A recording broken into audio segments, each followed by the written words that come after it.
नमो भगवते वासुदेवाय। श्रीमद्वाल्मीकिरामायणम् आरण्यकाण्डः प्रथमः सर्गः। महर्षिसङ्गः।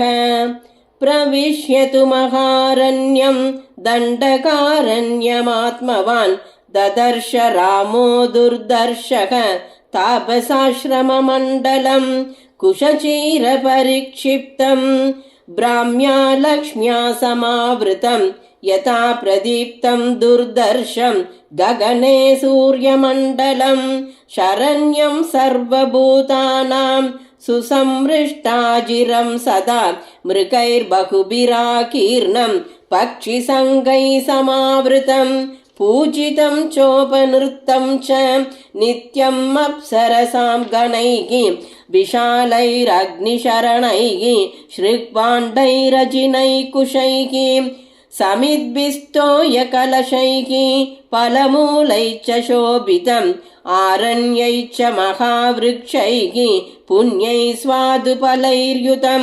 बलिहोमार्चितं पुण्यं ब्रह्मघोषनिनादिदं पुष्पैर्वन्यैः परिक्षिप्तं पद्मिन्याच्च सपद्मयां फलमूलाशनैर्दान्तैः क्षीरकृष्णाजिनाम्बरैः सूर्यवैश्वानराभैश्च पुराणैर्मुनिभिर्वृतं पुण्यैश्च नियताहारैः शोभितं परमर्षिभिः तद्ब्रह्म भवनप्रज्ञं ब्रह्मघोषनिनादिदं ब्रह्मविद्भिर्महाभागैः ब्राह्मणैरुपशोभितं तद्दृष्ट्वा राघवः श्रीमान् तापसाश्रममण्डलम् अभ्यगच्छन् महातेजाः विजयं कृत्वा महद्धनुः दिव्यज्ञानोपपन्नास्ते रामं दृष्ट्वा महर्षयः अभ्यगच्छन्स्तथा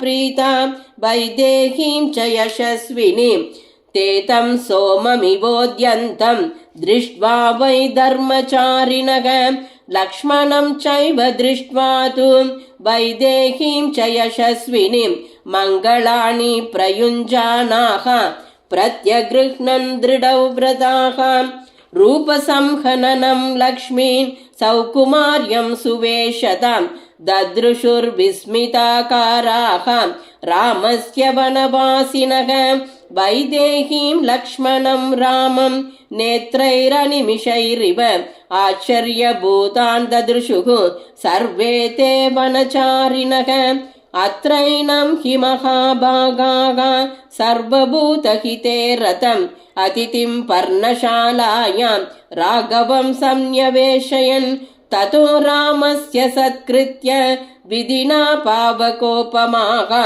आजगृस्तु महाभागाः सलिलं धर्मचारिणः मूलं पुष्पं फलं वन्यम् आश्रमं च महात्मनः निवेदयित्वा धर्मज्ञाः तदप्राञ्जलयो ब्रुवन् धर्मपालो जनस्यास्य शरण्यस्त्वं महायशाः पूजनीयच्च मान्यच्च राजा दण्डधरो गुरुः इन्द्रस्येह चतुर्भागः प्रजा रक्षति राघव राजा तस्माद्वरान् भोगान् भुङ्क्ते लोकनमस्कृतः ते वयं भवदा रक्ष्याः भवद्विषयवासिनः नगरस्थो वनस्थो वा त्वं नो राजा जनेश्वरः न्यस्तदण्डा वयं राजन् जिदक्रोधा जिदेन्द्रियाः रक्षितव्यास्त्वया शश्वत्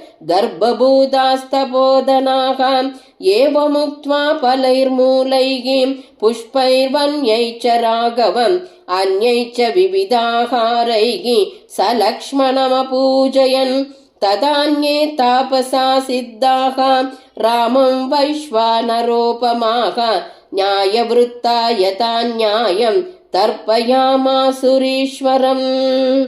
इत्यार्षे श्रीमद् रामायणे वाल्मीकिये आदिकाव्ये चतुर्विंशतिसहस्रिकायां संहितायाम् आरण्यकाण्डे महर्षिसङ्गनाम प्रथमः सर्गः। श्रीदाशरथाय विद्महे सीतावल्लभाय धीमहि तन्नो राम प्रचोदयात्। जानकीकान्तस्मरणं जय जय राम राम।